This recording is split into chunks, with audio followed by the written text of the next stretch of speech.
अन्नदाता, पग पग पर है संग तुम्हारे अन्नदाता। लहू किसानों का बन के पसीना सींचता है धरती का सीना। मेहनत का तेरी हक दिलवाने, नई तकनीक नई खोज बताने। पशुधन को गुणवान बनाना, पौध सुरक्षा को सिखलाना, खेती के सब गुर समझाने, भारत का सरताज बनाने। आठों पहर है संग तुम्हारे अन्नदाता, अन्नदाता। नमस्कार, मैं हूं आपके साथ विभा उपाध्याय और आप सभी दर्शकों का अन्नदाता कार्यक्रम में स्वागत करती हूं। हमारे देश का किसान जन का पोषक है, वो श्रम का देवता है, अन्नदाता है। उसमें ही भारत की आत्मा निवास करती है और ऐसे ही किसानों की प्रगति के लिए हम खेती बाड़ी से जुड़ी हुई बहुत सी नई लाभकारी जानकारियां हर रोज सुबह लेकर आते हैं। तो चलिए कार्यक्रम शुरू करने से पहले देखते हैं क्या है आज के अन्नदाता में। किसान कैसे बचाएं अपनी फसलों को आगजनी की घटनाओं से।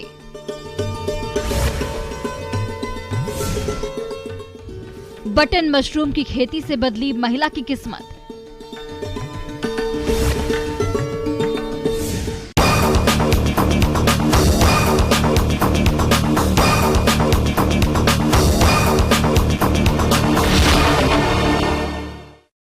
जैसा कि अभी रबी फसलों की कटाई गहाई का कार्य जोर शोर से चल रहा है, ऐसे में हम आए दिन फसलों या खलिहानों में आगजनी की घटनाएं सुनते रहते हैं। ये किसानों के सामने एक गंभीर समस्या है, क्योंकि किसानों को अपनी मेहनत का प्रतिफल मिलने वाला होता है और आग लगने से किसानों की करी कराई सारी मेहनत पर पानी फिर जाता है। तो इस तरह की आगजनी की घटनाओं को रोकने के लिए किसान क्या कुछ करें, किसान कैसे बचाएं अपनी फसलों को इन आगजनी घटनाओं से, देखिए हमारी एक खास रिपोर्ट।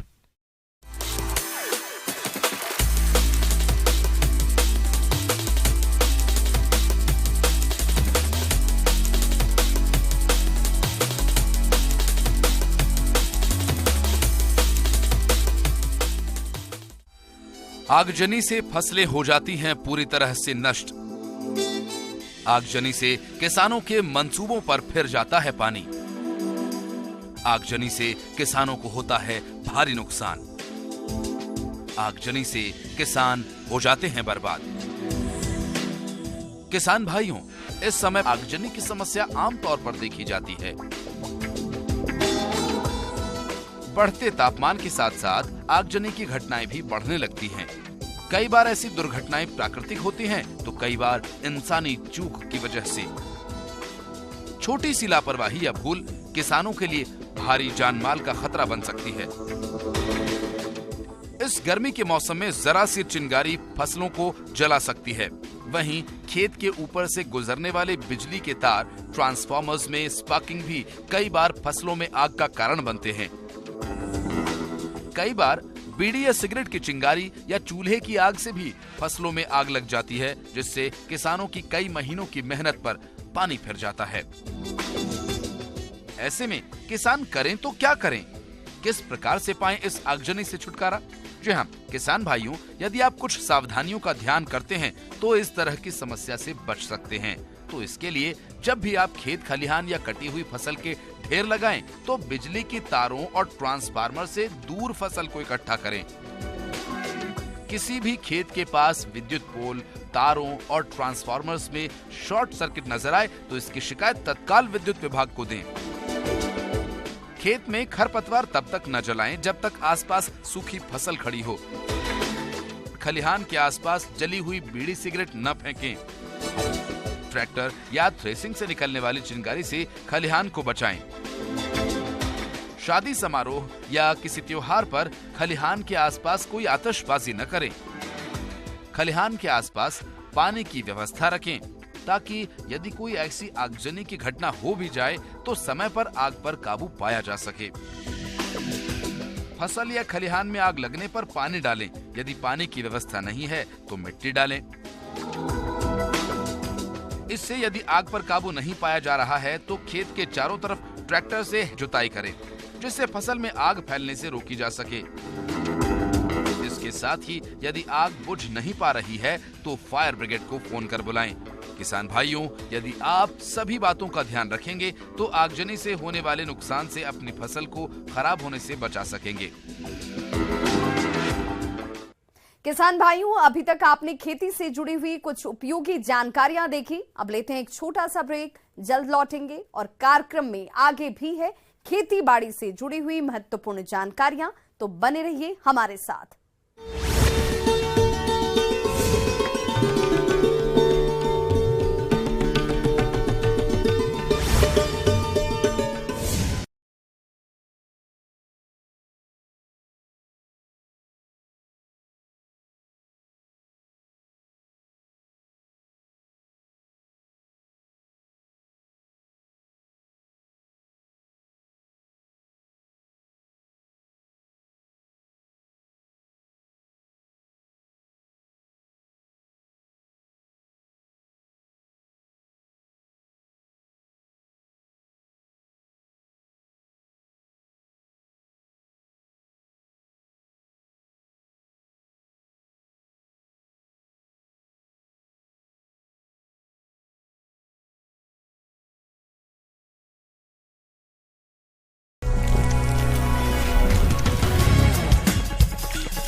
ब्रेक के बाद एक बार सभी दर्शकों का एक बार फिर से अन्नदाता में स्वागत है। चलिए रुक करते हैं अगली कड़ी की ओर।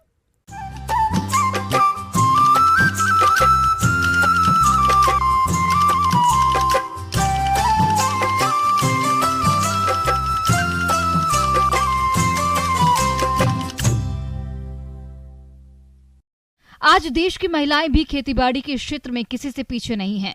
जिन महिलाओं को मौका मिला है उन्होंने बखूबी अपने क्षेत्र में कामयाबी की गाथा लिखी है और परिवार की जिम्मेदारियों को संभालते हुए खेतीबाड़ी के क्षेत्र में सफलता हासिल की है। तो चलिए मिलते हैं झारखंड जिला रांची के चुट्टू गांव में रहने वाली सफल महिला किसान अरुणिमा सिंह से, जो बटन मशरूम की खेती से न केवल अच्छी आमदनी कमा रही हैं बल्कि कई रोजगार के साथ गाँव की अन्य महिलाओं को प्रशिक्षण देकर आत्मनिर्भर भी बना रही हैं।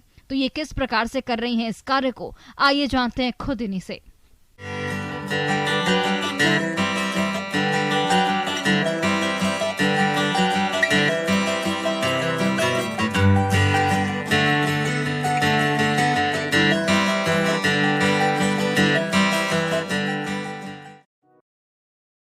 मैं बहुत ज़्यादा तो नहीं, लेकिन बहुत कम भी पढ़ी लिखी नहीं, एक शिक्षित महिला हूँ। मैं साइंस से ग्रेजुएट हूँ, साथ साथ मैंने LLB भी कर रखा है। लेकिन लॉकडाउन कोविड के उस माहौल में, जिस समय लोगों पे भूखमरी की आफत आ गई थी, उस समय उस परिवार में से एक परिवार मेरा भी था और अपने सारे चीज़ों को छोड़ के मेरे दिमाग में आया कि सबसे पहले तो मैं अरुणिमा, बाद में मैं एक किसान की बेटी थी।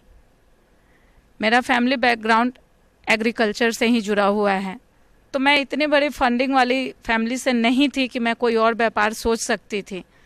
इसलिए इसी दरमियान मेरे माइंड में आया कि मैं क्यों ना बटन मशरूम की प्रशिक्षण ले करके और उससे अपना छोटा सा एक रोजगार स्टार्ट करूं। फिर मैं विरसा एग्रीकल्चर यूनिवर्सिटी गई और वहां मशरूम यूनिट में जाकर मेरी मुलाकात मुनि प्रसाद सर से हुई। मुनि प्रसाद सर से मेरी बातचीत हुई कि सर मुझे ट्रेनिंग लेना है बटन मशरूम के लिए। जब मेरी प्रशिक्षण लास्ट मुहिम पे थी, उसी दरमियान मुझे लगा कि ये किताबों में ना रह जाए, कॉपी में ना रह जाए, इसलिए मैंने अपना छोटा सा यूनिट यहीं पे गोकुल धाम में चुट्टू में स्टार्ट किया था। 2021 6 नवंबर से हमने अपना सेल्फ का एक कंपोस्टिंग करना स्टार्ट किया, ये सोच के कि जो भी होगा हम देखेंगे, और बहुत पेशेंस के साथ हमने इस काम को करना शुरू किया। हमने एक छोटा सा रूम अरेंज किया 18 बाई 22 का, उसको बनाया, मिट्टी का बना हुआ रूम बनाया। ये जो आपके सामने एक छोटी सी इकाई मेरी दिखाई गई होगी, इसमें स्टार्टिंग से अगर हम खर्चे को लेकर चलते हैं क्योंकि बहुत कम समय में मैं बताना चाहूँगी आपको। तो ओवरऑल पर डे का प्रोडक्शन मैं 2 यूनिट से निकाल रही हूँ 15 केजी के करीब। किसी किसी दिन ऐसा होता है कि ये 15 केजी बढ़ के 20 केजी भी जाता है अकॉर्डिंग टू टेम्परेचर। मैंने जो इसमें इन्वेस्ट किया, खर्च किया 2 यूनिट को लगाने में, मेरे ओवरऑल जो खर्चे हुए थे 1 यूनिट पे 20,000 हुए थे। उस तरीके से मैंने दोनों यूनिट पे 40,000 रुपये का खर्च किया था। ऑन एवरेज रेट अगर लेकर के हम चलते हैं तो 200 रुपये केजी तो ऐसे ही निकल जाता है। मार्केटिंग भी बहुत आसान है, और पर डे का सेल अगर 200 से भी हम लेके चलते हैं 15 केजी, तो पर डे का सेल अमाउंट होता है 3,000 रुपया। 3,000 के अकॉर्डिंग हम महीने में 90,000 रुपया इससे प्रॉफिट लेते हैं। और 90,000 अगर हम साइकिलिंग पे आते हैं तो 3 महीने के अंदर हम 2,70,000 रुपये का मुनाफा इससे निकाल सकते हैं। अगर मुनाफे को ग्रॉस मुनाफे में अगर हम लेके आते हैं, टोटल प्रॉफिट ही प्रॉफिट, उसमें कहीं कोई एक्सपेंडिचर नहीं आना चाहिए, एक्सपेंस नहीं आना चाहिए। तो जो हमने स्टार्टिंग में आपको बताया था कि 2 यूनिट पे 40,000, हम कुछ और एक्स्ट्रा खर्चे भी उसमें रख लेते हैं 10,000 तक, 50,000 निकाल देते हैं। 50 नहीं, चलो 10,000 और अगर हमने निकाल दिया, फिर भी 3 महीने में हम 2,10,000 प्रॉफिट ले सकते हैं 2 यूनिट से। मेरा जो अनुभव है, शायद ही कोई बैंक, शायद ही कोई फाइनेंशियल कंपनी या शायद ही कोई जॉब आपको 3 महीने में एक मिडिल क्लास महिला को या पुरुष को 2,10,000 से 30,000 तक का मुनाफा दे सकती है। इन्होंने बताया मशरूम के उत्पादन के लिए गेहूं और धान का भूसा, पॉलिथीन, स्पॉन यानी बीज, सुतली, उपचार के लिए फार्मेलिन और कुछ अन्य रसायनों के साथ बैग रखने के लिए कमरा होना जरूरी है।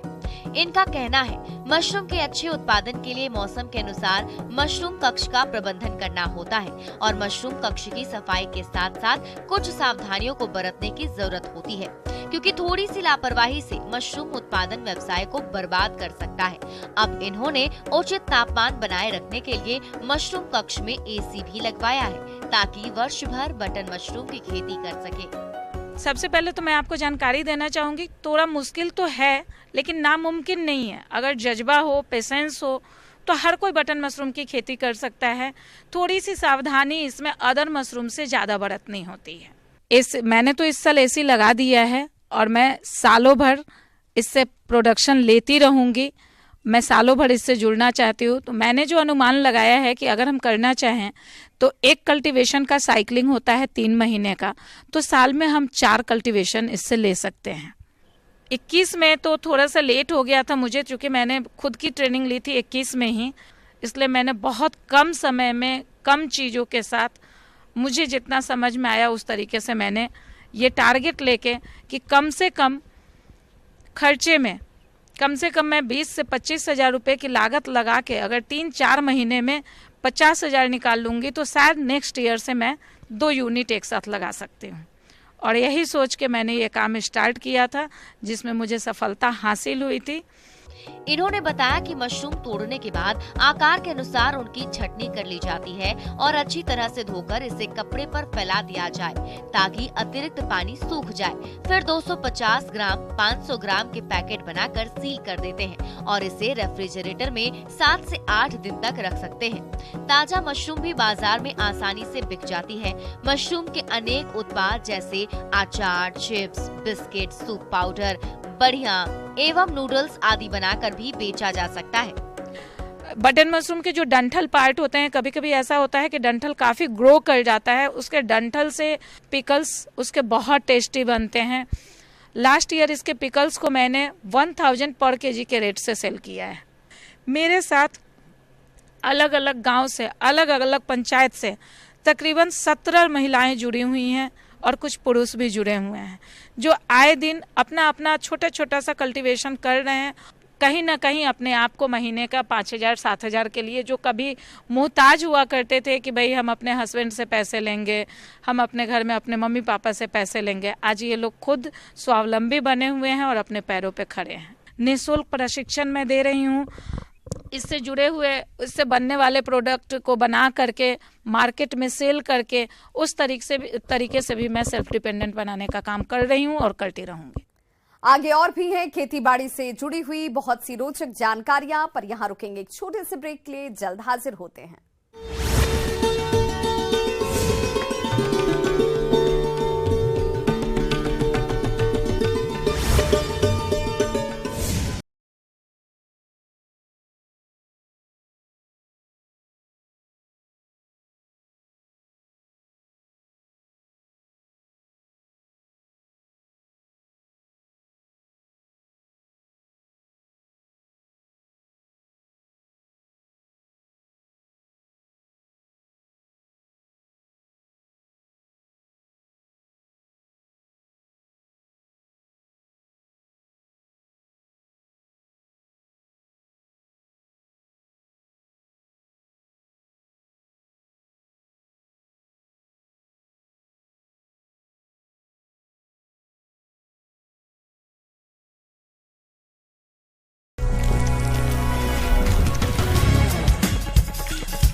ब्रेक के बाद एक बार फिर से आप सभी दर्शकों का अन्नदाता कार्यक्रम में स्वागत है। बढ़ते हैं अपनी अगली प्रस्तुति की ओर।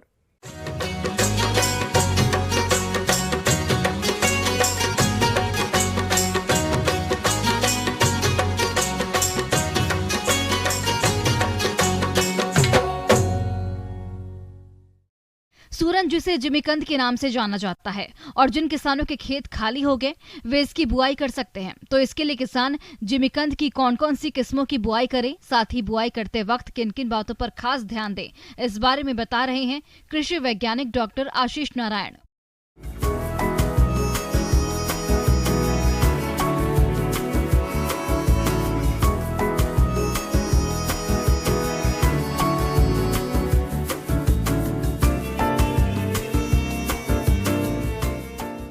हमारे किसान भाई जो ओल का उत्पादन करना चाहते हैं, ये ओल के उत्पादन के लिए अभी उपयुक्त समय है। 15 मार्च से लेकर 15 अप्रैल तक वो ओल को अपने खेतों में लगा सकते हैं। ओल यानी सूरन की मांग बढ़ रही है, जिससे किसानों का मुनाफा बढ़ रहा है। सूरन की आज कई उन्नत किस्में आ गई हैं, जिनका उत्पादन 40 से 50 टन प्रति हेक्टेयर किसान ले रहे हैं। ये किस्में 5 से 6 माह में तैयार होती हैं। इसकी खेती में ध्यान रखने वाली बात यह होती है कि यह फसल पूरे बरसात में खेतों में रहती है। ऐसे में जल जमाव होने पर फसल पूरी तरह से खराब हो सकती है, इसलिए ऊंचाई वाले खेतों में इसकी खेती करें। गजेंद्र वैरायटी जो ओल की है वो मुख्यतः लगाई जाती है और इसको देखा गया है कि इसकी उपज क्षमता बाकी सभी प्रजातियों से ज़्यादा है। इसको लगाने के लिए हमने यहाँ पे ओल के बीजों को रखा है। लगभग ये आधा किलो से 1 किलो तक के बीजों का इस्तेमाल करके वो अधिक से अधिक उपज ले सकते हैं। इसके लिए हम लोग को क्या करना है कि ओल के कंदों को इस तरीके से काटेंगे कि उसका मध्य का जो भाग है वो उसके सभी भागों में आ जाए, बराबर आ जाए, जिसकी वजह से क्या होता है कि और उसका एक टुकड़े का वजन आधा किलो से ज़्यादा हमें नहीं रखना है। हमारे किसान भाई जब इसको छोटे छोटे टुकड़ों में काटेंगे आधा किलो के, तब उसको खेत में लगाने से पूर्व वो गोबर का ताज़ा घोल बनाएंगे और उस गोबर के ताज़ा घोल में 2 दवाइयाँ, या तो ट्राइकोडर्मा 5 ग्राम प्रति किलो बीज के हिसाब से, या बेविस्टीन के नाम से एक दवाई आती है, उसको 5 ग्राम प्रति किलो 2.5 ग्राम प्रति किलो के बीज के हिसाब से उसको उपचारित करके खेतों में लगाएंगे। इसकी खेती में दूरी बहुत महत्वपूर्ण है। 2 तरीकों से इसकी खेती कर सकते हैं। पहला तरीका है गड्ढा विधि और दूसरा तरीका है नाली विधि। इसमें लाइन से लाइन की दूरी 75 से 90 सेंटीमीटर रखते हैं और कंद से कंद की दूरी 50 से 60 सेंटीमीटर रखते हुए रोपाई करें। और इसमें ज्यादा खाद की जरूरत नहीं होती, केवल जो है 10 टन प्रति हेक्टेयर के हिसाब से कंपोस्ट अपने खेत में यूज करेंगे प्रति हेक्टेयर, और उसमें जो है 80 नाइट्रोजन, फास्फोरस और पोटास का प्रयोग करके वो अब इसको 40 से 50 टन प्रति हेक्टेयर के हिसाब से इसकी उपज ले सकते हैं। इन पोषक तत्वों की पूर्ति के लिए गोबर की खाद के अलावा यूरिया 128 किलोग्राम, डीएपी 132 किलोग्राम और एमओपी 136 किलोग्राम देने की जरूरत होती है। बुआई के समय यूरिया की लगभग 10 किलोग्राम, एमओपी की 100 किलोग्राम और डीएपी की पूरी मात्रा दें। यूरिया और एमओपी की बची हुई मात्रा को खड़ी फसल में प्रयोग करें। यूरिया की मात्रा को शुरुआती 30-30 दिन के अंतर पर करें और बची हुई 36 किलोग्राम पोटाश की मात्रा जून या जुलाई माह में एक बार प्रयोग करें और मिट्टी चढ़ा दें।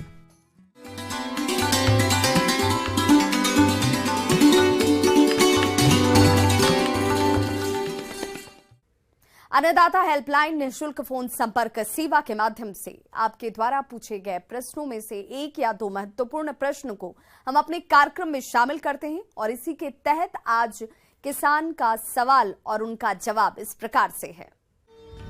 अन्नदाता हेल्पलाइन के माध्यम से आज हमने जिस प्रश्न को कार्यक्रम में शामिल किया है उसे पूछा है गांव मलिकपुर, जिला जयपुर के किसान विनोद कुमार ने। आप पशुओं में होने वाले रोगों से बचाव के लिए टीकाकरण पर जानकारी चाहते हैं, तो विनोद कुमार जी पशुओं में टीकाकरण पर जानकारी के लिए देखिए हमारी ये खास प्रस्तुति।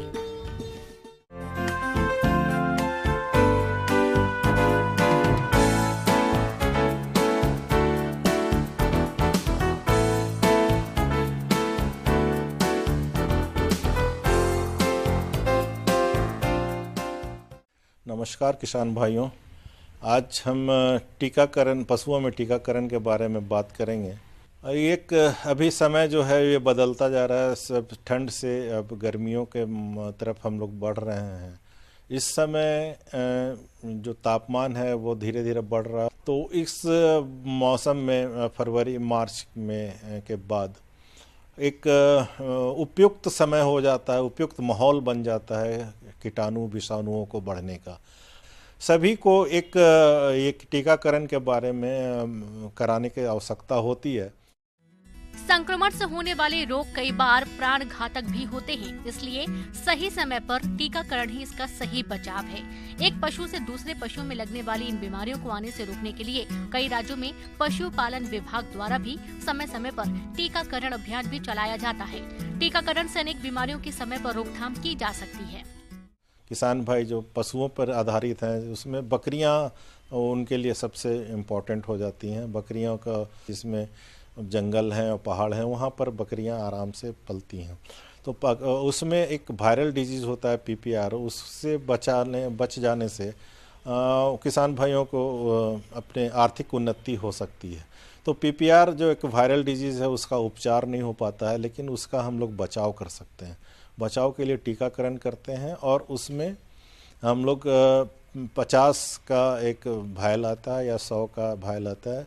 किसान भाई जिनके पास अपने पास 10-15 हैं या बड़े किसान हैं जिनके पास 100 से ऊपर हैं तो वो अपना कर सकते हैं, लेकिन जिनके पास 10-15 हैं तो वो 4-5 लोगों के साथ मिलकर एक इसका टीकाकरण कर सकते हैं। इनका टीकाकरण करना आवश्यक होता है। उसका टीका 1 ml डोज है, एक उसका मांस में सुई दे देना चाहिए, जो पशु चिकित्सक से सलाह करके उनसे परामर्श करके हम लोग दे सकते हैं। खुरहा चपका जो है गौवंशीय में बहुत ज़्यादा फैलता है और वो उससे इकोनॉमिकल लॉस पूरे वर्ल्ड में सबसे अधिक इकोनॉमिकल लॉस हो रहा है, क्योंकि उससे जो प्रोडक्शन होता है वो कम हो जाता है और फिर जब वो खुरहा चपका रोग ठीक भी हो जाता है तो जितना प्रोडक्शन हो रहा है उतना कभी नहीं पहुंच पाता है। तो हमको खुरहा चपका का टीकाकरण बकरियों में भी करना चाहिए और गाय भैंस जो गौवंशीय जो उसमें खुर के जिसमें होते हैं उनमें भी करनी चाहिए। और अगर कोई पशुपालक पिगरी को, सुअर को भी रखे हुए हैं तो उसमें भी खुरहा चपका का टीकाकरण करना चाहिए। लेकिन जो खुरहा चपका है वो उसमें 6 महीना का ही रोग से लड़ने की क्षमता उस पशु में आती है। तो खुरहा चपका का हम लोग टीकाकरण साल में 2 बार कराते हैं, एक समय जब मार्च अप्रैल में और एक है अक्टूबर नवंबर में। तो उसके बाद हम लोग उस रोग से पशुओं को लड़ने की क्षमता आ जाएगी और वो रोग होने की संभावना कम हो जाती है। लगड़ी बुखार रोग यह मुख्यतः गाय भैंसों में पाया जाने वाला जीवाणु जनित रोग है, जिसमें भारी भरकम शरीर वाले पशु के कंधे या पुट्ठे की मांसपेशियों में गैस भरी सूजन होती है, जिसके कारण पशु लंगड़ाने लगते हैं। सूजन वाली जगह को दबाने पर चरचराहट की आवाज आती है, तेज बुखार आता है। रोग का विशिष्ट कारण क्लोस्ट्रीडियम सेवियाई नामक जीवाणु है। लगड़ी बुखार सामान्यतः कम आयु के पशुओं का रोग है। वर्षा ऋतु में इस रोग का प्रकोप अधिक होता है तथा इसमें मृत्यु दर अधिक होती है। इस रोग से बचाव के लिए साल में एक बार बरसात से पहले छोटे व बड़े पशुओं को चमड़े के नीचे टीका अवश्य लगवाना चाहिए।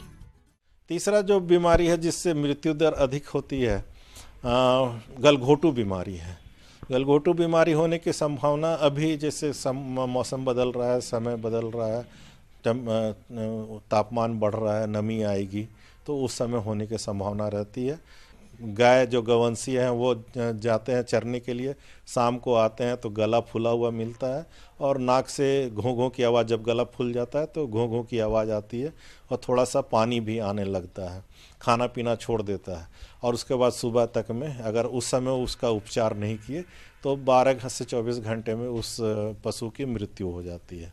तो गलघोटू का भी जैसा मैं बताया कि वो उपचार करने का समय आपको उतना नहीं दे पाता है, इसलिए इसका उपचार है। अगर सही समय पर पहुंच जाएंगे तो उपचार है, लेकिन तो इसके लिए बचाव के लिए हम लोग टीकाकरण करते हैं। तो गलघोटू का टीका जो है ये अभी हम लोग इसको करना चाहिए। तो जितना भी हमने अभी तीनों बात किया उसमें ये तीनों में इसको हम लोग टीकाकरण करेंगे। उसके बाद उसमें इम्यूनिटी आ जाती है। इम्यूनिटी आने के बाद हम लोग उसमें रोग से लड़ने की क्षमता आ जाती है और ये 1 साल तक चलती है। लेकिन एक चीज़ ध्यान देना है, टीकाकरण करने से पहले कृमिनाशक दवाइयाँ जरूर दे दीजिए। 1 हफ्ता पहले कृमिनाशक दवाई दे दीजिए और उसके बाद 1 हफ्ता के बाद में टीकाकरण कर लीजिए। रोग से लड़ने की क्षमता पशुओं में आ जाएगी।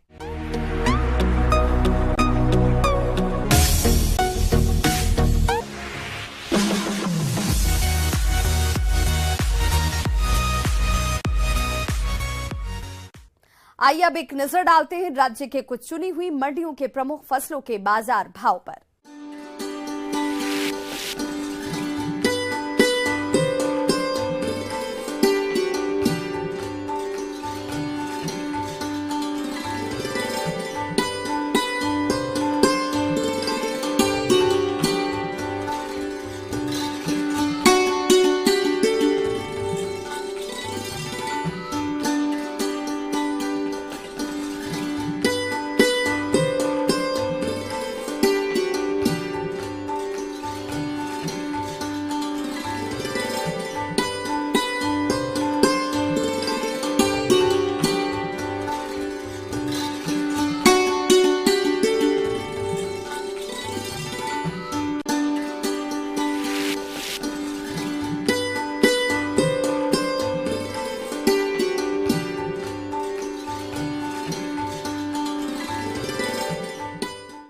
किसान भाइयों, अन्नदाता आपकी सेवा के लिए संकल्परत है। कृषि संबंधित समस्या और सुझावों के लिए आप हमें इस पते पर संपर्क कर सकते हैं। प्रोड्यूसर अन्नदाता, news 18 Rajasthan, Ramoji film city, Hyderabad 501512। साथ ही आप हमें ईमेल भी कर सकते हैं। हमारा ईमेल है p18annadatarajasthan@nw18.com। इसके अतिरिक्त आप हमें निःशुल्क हेल्पलाइन नंबर 180088921663 पर सोमवार से शनिवार सुबह 10 बजे से शाम 4 बजे के बीच संपर्क भी कर सकते हैं। किसान भाइयों, अब समय हो रहा है आपसे विदा लेने का, तो हमारी अन्नदाता टीम को दीजिए इजाजत। कल फिर से होगी आपसे मुलाकात कृषि संबंधित कुछ और महत्वपूर्ण जानकारियों के साथ। नमस्कार।